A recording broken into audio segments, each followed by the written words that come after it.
we are. It worked. Welcome to the Teachers Pep Rally, everyone. If you missed our last episode about finding the potential in all students, please go back and check it out on your favorite audio platform or by visiting our YouTube channel. We are so fortunate to have built a relationship with our two guests. They both are the nicest people you will ever meet, on top of educators who lift up other educators in learning environments. iTech's Educational Technology Services help schools transform learning inside, outside, and I'd say beyond the classroom. So who else would we invite to talk to us during the Cybersecurity Awareness Month? Get ready to dive deep into the world of digital security, where we'll not only geek out on the latest trends, but also take some valuable notes on how to navigate the ever-evolving cybersecurity landscape. That's a mouthful. Please welcome Evelyn McCulloch and Michael Rinyu. Welcome back. Welcome back. Hello. We're so excited to have you both back. We're thrilled to be here. Thank you. What's new? How you been?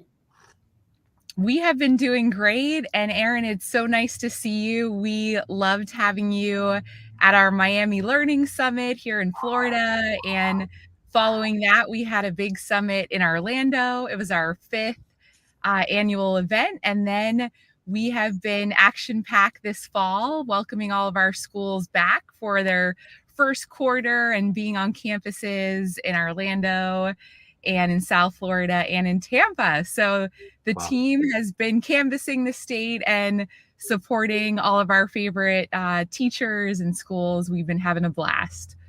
Awesome. And how about you, Mike? I was just going to say, other than that, just dodging hurricanes, you know? Right. I was gonna ask you guys. Yeah, it's been kind of a crazy nature event lately. So we're so glad that you're able to join us, and you all in your community are doing well. And I know that you all continue to support the communities in Florida that maybe didn't fare so well and help lift them up. So let me ask you guys, Evelyn, you're from the Northeast. Mike, are you native to Florida or? Yes. Yeah. I'm born and raised. So do you ever get used to it? Or is it like? Yeah, I mean, I hate to say like we don't take it seriously until it's like a hurry or something, but it kind of is though when you grow up with them.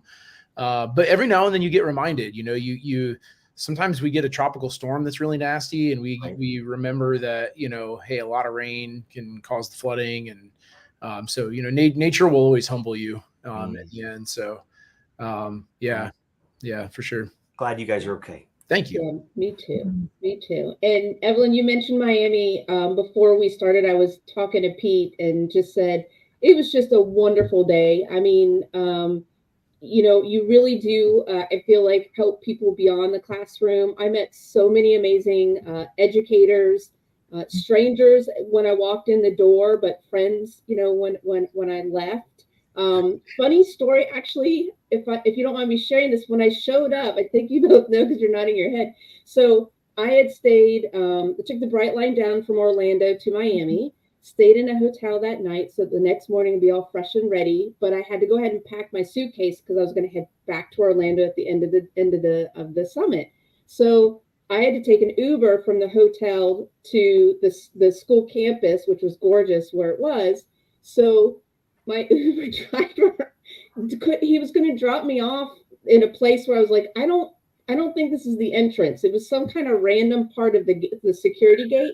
So I could see your lovely, I think it was a pink sign because it was for you know, South Florida, right? So it was a pink sign. I said, you know, see that sign up there? I said, I think we need to go in there. So went around in that section, and the campus had a nice like security place you had to check in. And so the Uber driver, I'm sitting in the back, like I said, with my suitcase and my sunglasses and everything. So all of a sudden we come up to this beautiful school, this beautiful campus, and this little turnaround, and music's blaring, and there's kids out front, and the head of the school is out there, and so rickety Uber, and I come out with my huge suitcase and everything, and they all greet me, and I'm like, hello, and the kids were so gracious and took my suitcase, and they asked where I was from, and the head of the school and I looked at each other and we're like, you look really familiar. We played soccer growing up in Atlanta, Georgia, and she was a force to be reckoned with. I remember her. She couldn't believe I remembered her. I was like, are you kidding me? Like, your team, our teams were the two rivals. Like when we played you, it was amazing. So it was just so cool to see a friendly face for my childhood. Wow. That's so incredible. That's so cool. Small world. Yeah, it's wild. It is. Well, we're here. I mentioned that October is Cybersecurity Awareness Month. And while I'm sure we all agree, we don't need to just focus on this important thing for 1 month, we love having you come in to just kind of remind us of why it's important to be aware of what we're putting out in the digital world and making sure that we're being secure. So I think I give you a little of an assignment. I said, let's maybe kind of just to get us to mind the gap a little bit. I think we're all in different places in comfort of what we know and don't know, right? So do you have some maybe statements? And if not, we've got a few of like fact or fiction, just to kind of make sure we all understand what the basics of what we need to know for cybersecurity. Absolutely, Erin. And you know what's neat? We've been really focusing on these both with students, faculty, and parents. So, and a lot of those statements kind of translate to all the groups as we're all seeking to keep our data and our communities secure. So the first one, would you like me to just say one and then respond with fact or fiction, or how would you like the format to be? However you want. It could be kind of fun for me and Pete to figure out if it's fact or fiction. Pete, are you game? Always. I'm ready. Okay. Fact or fiction, MFA is even more important than a strong password. I'm going to say fact. I was going to say fact. Absolutely. That no matter what, that second factor keeps you secure, even if your password is very complex, but it can be guessable, especially through very sophisticated hackers that can, run a series of passwords through tools that they have. So MFA, no matter if the password is weak or strong, that additional layer keeps you most secure. Okay. And I will say, you all have mentioned that to us before, so I remember that from it. And I would say only within the last year and a half, my school district started incorporating that. So hopefully we're seeing more and more of that happening. How about you, Pete? Do you have that? Do you have Definitely with work, and then outside of work and personal life. Yep, definitely. Got to have that extra layer. Okay. Don't want to get bit. Awesome. I have one more for you, and then I'll take it over to Mike if he's got one. Okay. This one we actually use in some of our workshops, but the weakest link in layers of cybersecurity is the tools you put in place or the end user. Which one do you think it is? The weakest link in cybersecurity layers?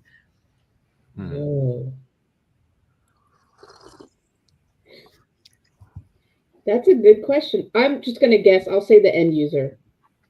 I was thinking user error. Yes, absolutely. That's the most vulnerable part of the layers of cybersecurity, even when you implement the best tools, that if the user can continually be mindful and go through training and have that ability to sharpen their skills, that's the spot that we continue to want to invest in, because that can be the weakest spot, even in a very well layered cybersecurity strategy. Great. All right. Well, 2 for 2.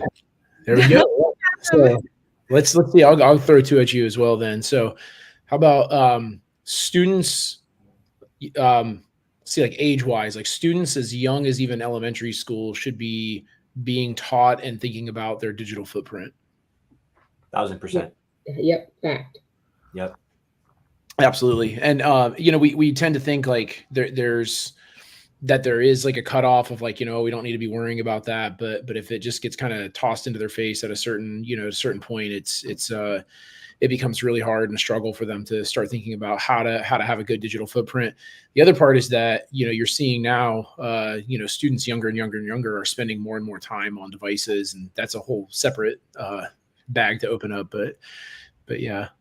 All right, let me think of another one. How about The best passwords are the strongest and best passwords are complex and convoluted.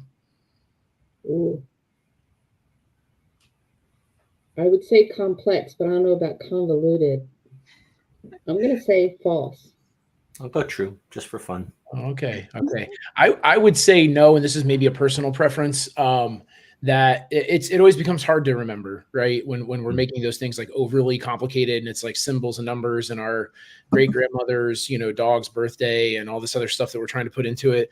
One of the best methods that's out there now, that I've seen that we try to like get a lot of people on, is just the sentence method for creating passwords. And that is simply to come up with a sentence that you can remember. So, my mom makes the best grilled cheese sandwiches on planet Earth. And then maybe add a little exclamation mark or whatever in there, but you end up with like a very long password that is hard to guess. But they're also a lot easier to remember than the traditional passwords that we try to do, of just those, like let's put my favorite football team and my dog and my, whatever, all those things together. And then try to remember all the different combinations of those. Using the sentence method creates pretty strong passwords that are long, hard to guess, but they're easy to remember for the user. And it's personal too, right? Like, so I think you would probably remember it a little bit better than some kind of like random word that you try to come up with that you thought would be tricky. Yeah. Because you get into some stuff and they always give you those like suggested passwords. No. And I'm like, that's adorable that you think I'm gonna right. Any chance of remembering that in any way, shape, or form. And then I don't want to put it somewhere, and then that's a security risk too. And I know in my classroom that whole approach works so well. Like I use the sentence method for them to learn treble clef. I'm a music teacher, treble clef, bass clef. I mean, just today we made up for the lines on the treble clef staff. It was Elvis's grandma belly dances frequently, and I'm telling you, the kids are going to remember it forever. So they're doing it in other parts of their school day. I definitely think that's something they could add on for sure. That's great. I'd like to steal that one for a password right there. There you go. Now I just stole yours. There you go. It's yours. All right. Well, good. I think that was good. We did okay. We did all right, Pete. Yeah. All right. So we've got some other questions. What are some key concepts educators should teach students about their digital footprint, and how we can help? Evelyn, you mentioned supporting everyone, right? So how can we help parents understand what the long-term impact could be? Yeah, great question, Erin. We'll draw from really recent experiences. We were down in Miami, actually also at the same school where the Miami Learning Summit was, just a couple weeks ago, doing a digital footprint activity with students. And especially starting kind of as young as Mike said, with elementary students, teaching them explicit digital citizenship skills. And one of the things we did was have them make an ideal digital footprint, because there's not a lot out there yet, perhaps for a third or fourth grader online about their digital persona, but we had them write down what they would like it to be. What did they aspire for it to be? So they were brainstorming things like being a great neighbor, being a great athlete in a great sport on a team that they're contributing to, or being in a show in their community or at a place where they worship. And so it was really neat. They were putting down what they would like it to be so they can make those decisions and those choices for what they would want to portray as they get older. And those things will be even more important, in middle and high school as they're applying to colleges. And then we met with parents also and had them do that exercise, and then sent the parents and the students home so that they could have a conversation at home, kind of using their digital footprint as a reference, and really trying to strengthen that interaction between child and parent, and then with the school being a partner in that exercise. So we had a lot of great feedback on that activity. And I think it's never too young to start exploring that, and even just having them plan for what they want to be out there about themselves and how it can be positive. So that was just a neat kind of recent activity focusing on digital footprint. I love that so much. I've been thinking about, as I've been preparing to have this conversation with you, and just, my school district and other school districts across the nation, I know have been talking about these different things. we've had some things in our school district that have been kind of scary, and things that kids are reposting that they shouldn't be, and they end up, it's a federal crime and they don't know that. So definitely we need to continue the conversation and doing like what you all are doing and supporting everyone that's a part of a student, including the student's life, about this. And so keep thinking about digital footprint, and I love that term.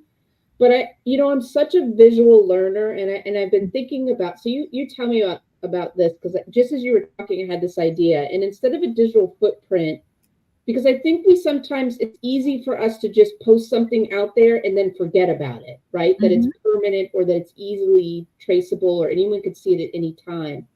And so I've been thinking about, instead of maybe a footprint, doing an activity where, when people go on a trail and they want to leave little pieces along the trail so people can find them just in case, right?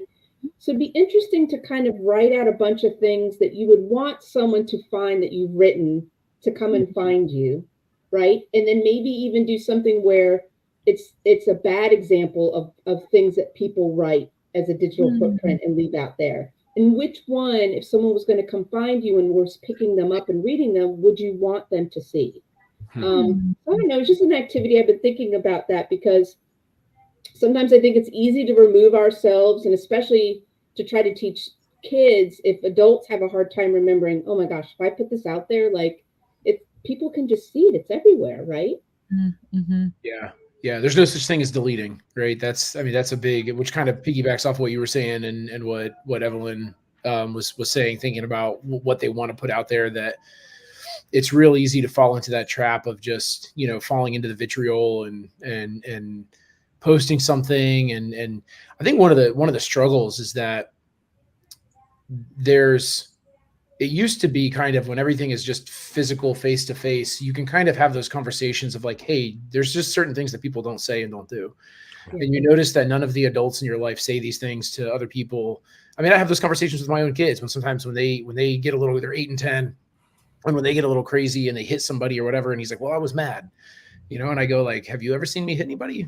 Have you ever seen me get angry and do that? Have you ever seen me, screaming at somebody on the street corner or whatever, or yelling obscenities? And it's like those things are great, but online you can't do that because you can find it. Right. And sometimes that idea that there's always going to be a faction of people that are in these very far corners that you can find and can rally around makes it really hard, because it's like, well, that joke was funny because 150 people thought it was funny, right? I see a bunch of people. So that makes it really challenging, I think, when you're having a conversation with kids, to get their minds around that it's not good, or it's not funny, or it's not okay, or it's not worth posting. And a big one that I do a lot, especially, it doesn't work as much on elementary or middle, but when you start to get the high school students and the athletes, I find a lot of examples of old tweets and things on X and stuff that recruiters post of, hey, had to let another recruit go because of their social media presence and stuff. And I try to get them to understand from a business standpoint that colleges are above everything else, they're a business, right? And so you are representing their brand, and they're investing in you for their brand. And regardless of how good you are at a particular activity or sport or academics, if they think you're going to hurt the brand, they don't want you. And so it's getting them to kind of see that side of it, the marketing side of it, I think also is pretty helpful. Yeah, that's a really good real world example, especially when you're kind of, our guest last week was talking about that too, of just giving something that all of a sudden can make them see the reality because it fits their life or their interest.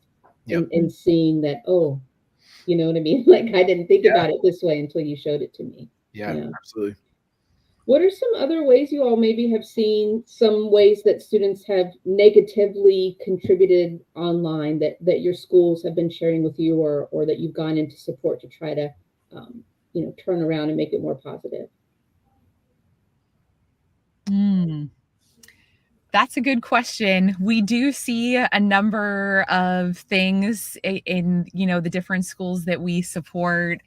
I think kind of like what Mike was sharing, often just in their communication, whether that's via email or messaging or photos, often how we can help them develop just those moments to think about before acting because some of those things can be very detrimental to them the older that they do get, and as they're going for interviews and applying for applications. And so we are actually seeing more of our middle school and high schools take time to explicitly teach digital citizenship. And they're asking us about that. Like, we're seeing these incidents and we don't quite know how to tackle it or respond to it. And it's usually in a response to something like that, they're trying to implement what's a class where we could dedicate time to teaching these things. They really want to focus on it more, where it might not have been part of a class or part of a curriculum before, but they're seeing how important that could be to just focus on those habits a little bit more, get their students thinking before acting, and just really trying to respond to some of those incidents that are taking places at our schools. Yeah. So go ahead, Mike. Oh, I was going to say, I was going to throw another one out there, that media contracts is another one that with a lot of those things that we've done, because a lot of it, goes to home, right?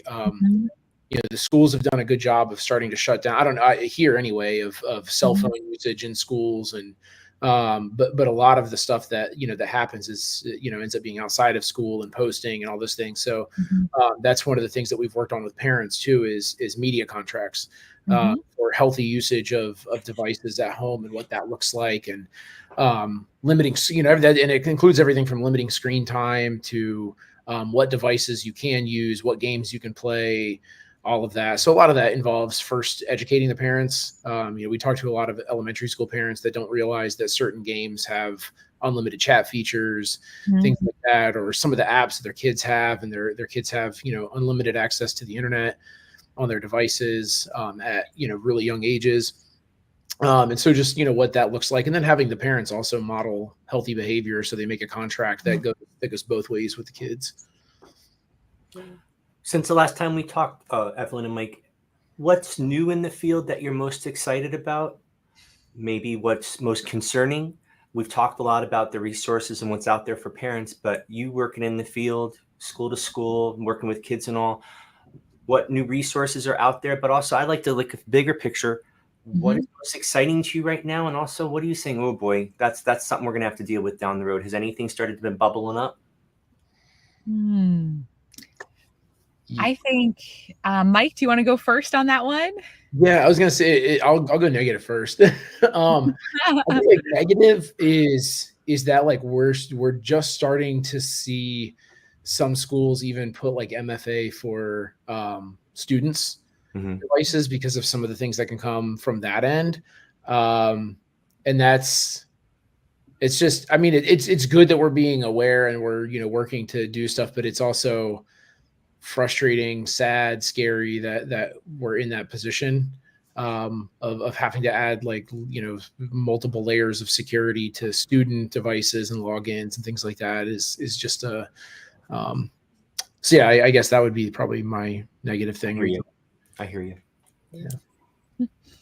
Yeah. And I would add to that, we're really seeing a huge focus on cybersecurity insurance from a lot of our schools too. And so they're reaching out kind of for our expertise in how to apply for things like that. And that actually is then triggering some of the things that they might want to put in place when that comes to the security on their firewall, the security kind of set up in a lot of like their filtering and monitoring tools, and then even their backups and retention. So we're seeing schools implement a lot more layers of protection, and that's really positive.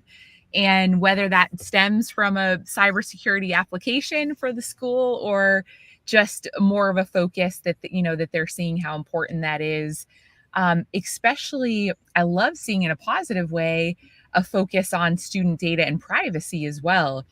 That's been huge, kind of coming out, and we get asked that a lot, even recommending ed tech tools, like how secure are these tools? What are the privacy policies when we implement them? And schools even getting more selective on the tools that they will allow, just so that they know there won't be any breaches for their teachers or their community. And so we get asked that a lot as well, kind of for our feedback. And then a super positive thing about cybersecurity, is in September, the federal government launched the first ever cybersecurity pilot program.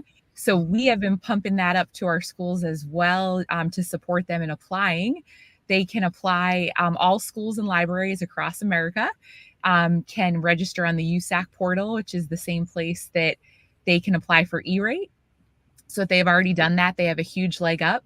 And so we're seeing our schools apply for that, especially if they didn't previously have layers, and they can join that and get funding for firewalls and monitoring softwares and backups and things that will help protect them. So that kind of levels the playing field for equity as well. Previously, if they couldn't access things like that. So we're very excited to see that even from the top of our government, it's been a focus. So we love that. That's amazing. You kind of answered the question. I was going to ask you about ongoing communication, but it sounds like if you have partners like you all who can help, make sure that people are aware of what's happening or resources that can be used, that's the best thing that you can do, is really just kind of get the word out when there are these free resources or tools that we can use. So I love that so much. So last time you all played a game with us, and I'm sorry, who won? I can't remember. Evelyn. Evelyn won. So Pete is going to play along. I think he doesn't know. So I created a little game. It's just kind of some questions to see how you all do. Yeah. Uh-oh, Mike reversed his hat. He is so ready. He's so ready. And I will do. Oh boy, Pete, you're in trouble. I'm intimidated. I wasn't ready for that. You're in trouble. All right, I am writing down your name so I can keep score. And I will say that some of these might have a layer. So even if you don't get the answer right, or you get to answer it at all, there might be a two-part after it. So don't worry. I might have a follow-up question. All right, real quickly, if I was to play your hype music or your at-bat music, do you know what that would be right now? Oh. Gosh. Think about that. Okay, so I'm trying to figure out, do you each have some way of letting me know, like if you know the answer, and I will do my best to see who signals me first to call on you. I'm just going to yell. He's looking around the room. I am. It's all in the class. I used to have so much stuff here. Visually, what he can throw at me. I thought of a walk-up song that I would sing to Mike when I win. NSYNC's "Bye Bye Bye." Yes. And I expect you to do the movement, right? When you yes, that's amazing. I tell you what, if you just kind of wave your hand like this, I'll try to be as good as I can to figure out who it is. All right, you ready? Yes. Okay. The first question is a true or false, and I tried to keep it kind of in the area of what we're doing. Ready? True or false? Cell phones are not vulnerable to malware or attacks.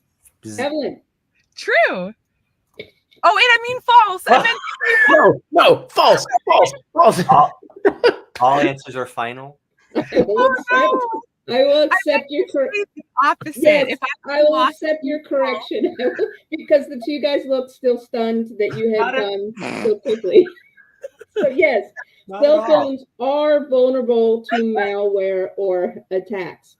Out of curiosity, this is not an advertisement for any company or anything, but do you have anything specifically that you all like to use for cell phones or for devices, whether it's in schools or personally, that you recommend? We use a product called Huntress at a lot of our schools, and that works to detect if any networks are experiencing an attack, and it can kind of isolate the attack and alert us right away, including in the middle of the night. So we've saved a lot of schools and companies with Huntress. It's a good product. Great. Thank you. I had a feeling you know the answer. See, we'll just keep the conversation going. All right, you ready for the next one? Ready. Boys, you ready? Why not? Okay. What does the term phishing refer to in cybersecurity? Oh, so Mike first, then Evelyn if he doesn't get it right.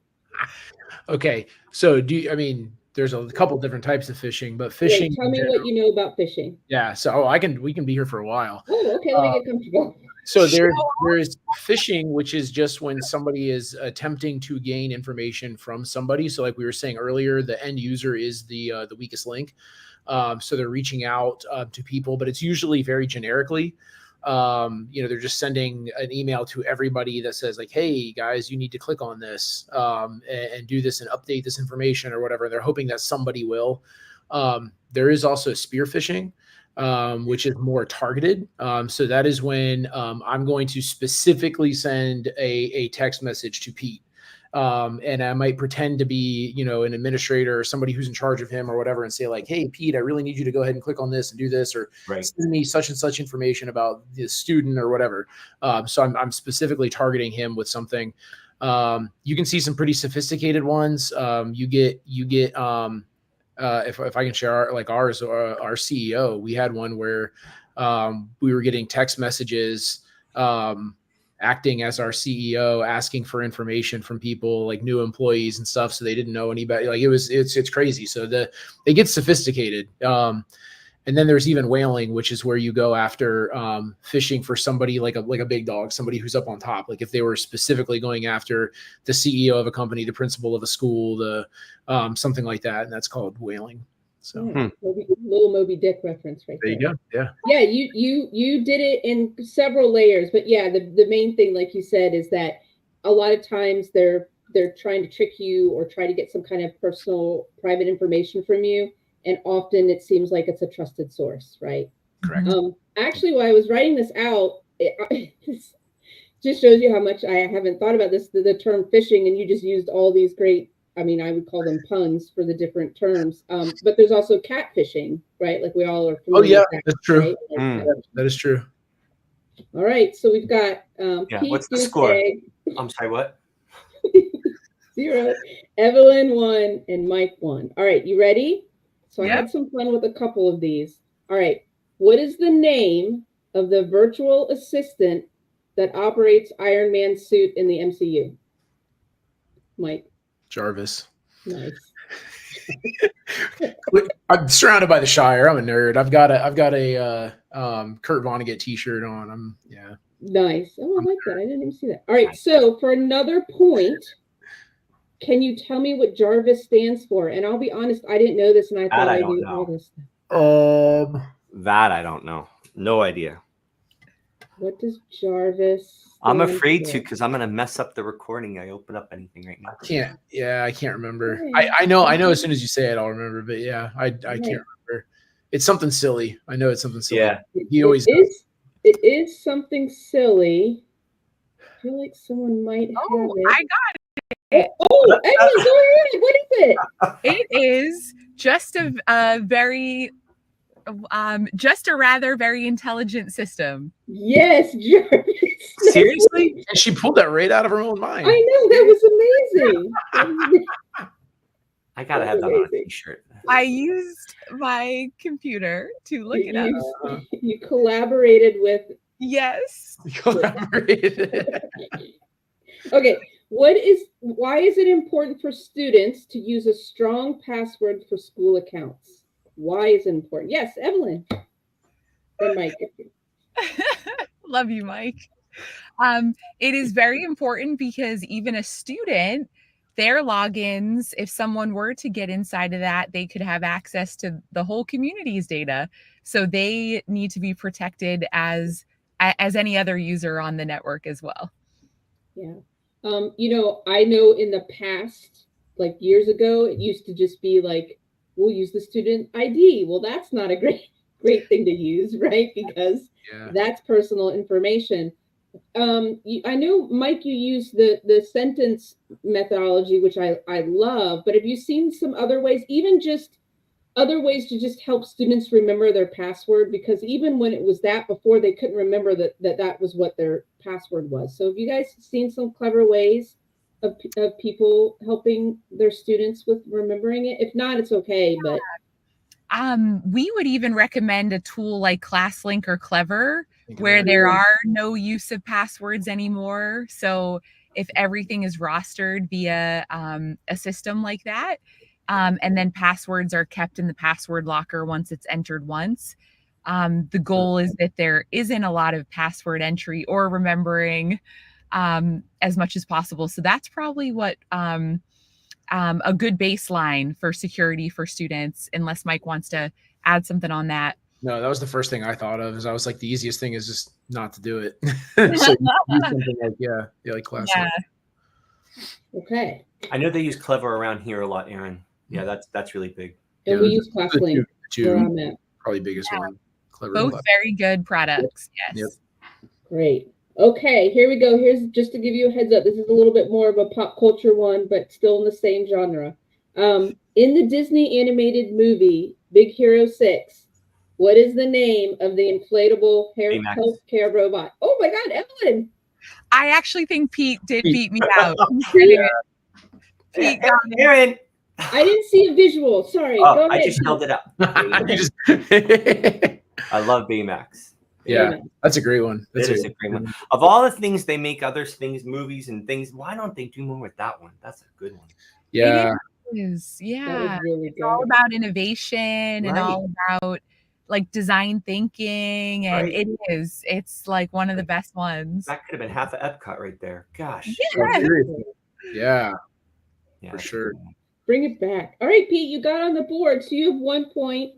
Evelyn has 3. I thought you said that was worth 3 points. Thank you. And Mike is real close in line with 2. All right, so there's 2. Just to let you know, there's 2 more questions with maybe a bonus. All right. Okay, here we go. We kind of talked about this, but let's just see if we can hear what the definition is. What is a digital footprint? Evelyn? Then my hand got lost in the shot. Yeah, raise that hand. Mike, were you first? I don't know. I think it was like the same time. Okay. It's fine. You're gonna answer it better than me anyway. No, I'm not. You're great. For sure. A digital footprint is a term that we teach to students about how all of their online activity and experiences are recorded in a digital format, often that cannot be removed or deleted. And so our job as educators is to help them make the best choices on what is represented about them online as their digital footprint. A great reminder of this lately has been if you're on Facebook and if you've been on it for a while, so maybe showing my age a little bit, and it shows you a memory or something that you shared several years ago, and I'm like, why did I post this? What? It's not even bad, but it was just like, this is weird, so dumb. Yeah. Why did I do this? Good. All right. So this is kind of a 2-parter, but we'll do it first, and we'll see. I think you all will know this TV series. All right, you ready? It's a pop culture one. In the TV series Knight Rider, what is the name of the advanced AI that controls the car? Mike? Kit. Mike. Yeah, Kit. All right, for an extra point. Oh. What does KIT stand for? And it is KITT, just to let you know. KITT. See, now I got to really reach back. I hear a very heavy-hitting keyboard. Yeah. Oh, Evelyn, go ahead. I just go and start thinking. She's just like, blah, blah. I would have no idea. No. Night Industries 2000. Yeah, that's right. That's 2000. Did they ever do a remake of that series? I think they did try. It was brief, right? Yeah, I don't think it was. Yeah, Hasselhoff was. I was gonna say it doesn't have the Hoff. Yeah, I know. Even in this competition, I would like to compliment Mike because he does know a lot more pop culture. So I'm impressed. I had no chance on those questions. Well, good. I hope there's a good. Really is a nerd. Mix. Trust me. She said he really is a nerd. And of course, Pete got the Disney one. Correct. I'm disappointed about the Jarvis one. I couldn't get that out of my mouth quick enough. I know. Yeah. That's okay. right. So Pete, you had 1. Yes. Mike, 3. Evelyn, you have 5. So you're on a winning streak, right? There we go. Nice. Thank you. 2 for 2. All right. So this is a lot of fun. Thank you so much. And also in between answering those, I think you guys gave us some good references of tools and resources. So I appreciate that. And as you all know, we've asked this of you before. As I've mentioned, you're repeated guests. So there might be a different story you want to share or a recent experience. This is the moment where we ask you all if you'd like to share about a teacher, a mentor, a coach, someone, more than likely growing up, but it can be in your adult years that just made a difference in your life. So whichever one of you wants to go first, we can't wait to hear. Evelyn, do you have one ready to go? Go for it. Yeah, go for it. I wanted to honor my high school Spanish teacher, Mrs. Bankston. And over this past weekend, I celebrated my high school reunion up in Boston. And it was neat to gather with my other classmates and talk about her. She took us on a trip to Spain while I was in high school. And so even more so just those relationships like while traveling. And I wasn't very good at Spanish. She was a great teacher, but she made me fall in love with the culture. And most importantly, she really cared about me outside of school. So to this day, I still keep in contact with her, and very special memory about, it was so much more than the content. It was about having a relationship with me and all of her students. So I wanted to give a shout out to Senora Bankston. Nice. Excellent. I love that so much. And if people are watching, we have some stealthy watchers right now, and that's okay. If you want to say hi in real time. If not, when you rewatch this on YouTube, you can see Evelyn's background, which is beautiful, and it's a picture of her school that she went to. So that's very cool. Very cool. How about you, Mike? I don't want to tell you what to say, but I could have sworn the last year I saw some kind of post of you with a former teacher. Am I making that up?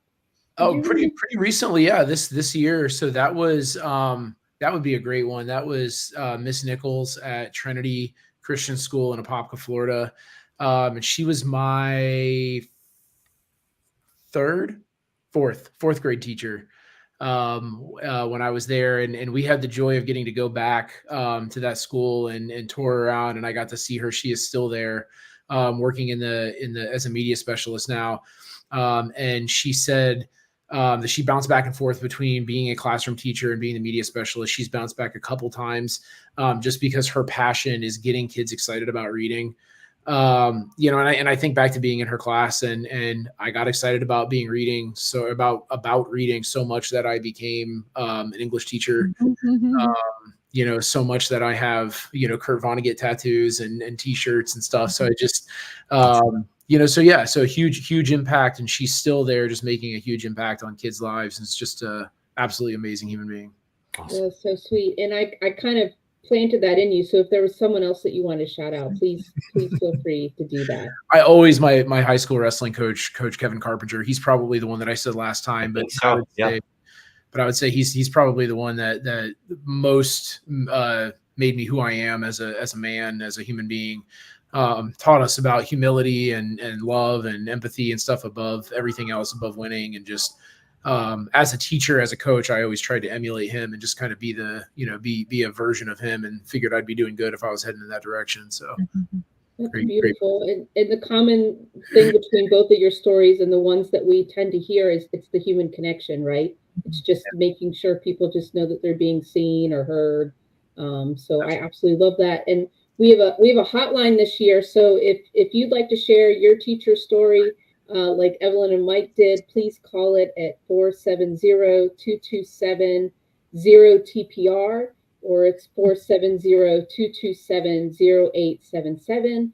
And we will play your recording on our audio podcast. So thank you so much, Evelyn and Mike, for sharing that. And we're so thankful that you always agree to come back and talk to us. I learn something new every time, and I know that our friends and listeners out there do as well. So if they would like to connect with you, how can they reach you? What's the best way?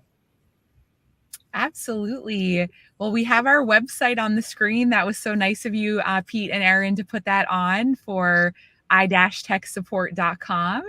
And we've got a whole For Schools page on there that shares all of our awesome ways that we love supporting schools, from coaching to PD to managed services IT.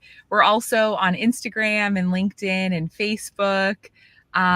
Mike, also, you can just find him at your local school teaching about project-based learning and just empowering every teacher. So you can't miss him. And then Brian and Trish and Daniel as well on our team. And but yeah, we're very active on all those social platforms. So you can message with us or reach out, and we would just love to connect with you. Absolutely. And then I would also add too, I think you're going to be at the, is it FCIS convention in Orlando is that November 6th and 8th? Yes, ma'am. You are so good. We will be there. Yes, that is the Florida Council of Independent Schools, and one of our favorite events of the year. A lot of our schools are part of that accrediting body. So Mike will be doing a session with Brian for teachers, and Trish on our team's got a admin one. So we love that event, and we will be there in November in Orlando. Yeah, come say hi if you're there. Awesome. Yes. Yeah, that's the dream team. Yeah, please go say hi to them. They, like we said, they are the nicest people in the world. You will not regret connecting with them. And Pete, how do people continue the conversation with us? Everybody, we're on Instagram, YouTube, Facebook,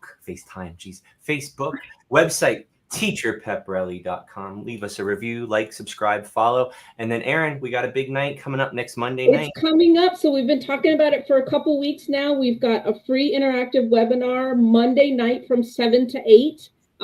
It's about leading with purpose, and it is interactive, and I promise you'll walk away with the tool. We have a free giveaway, a book giveaway from our friends at Lead It Like Lasso. Yep. It's a great leadership book that's one you can either read from front to back or just kind of pick it up at random during moments where you're just kind of looking for some inspiration or some tools. So hopefully you can register. You can find the link on our webpage or on Facebook.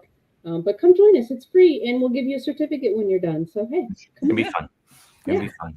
All right, Mike and Evelyn, thank you so much for coming and for sharing with us. And we look forward to seeing you again, hopefully next year. Thank you guys so much. Thank you. Lots of fun.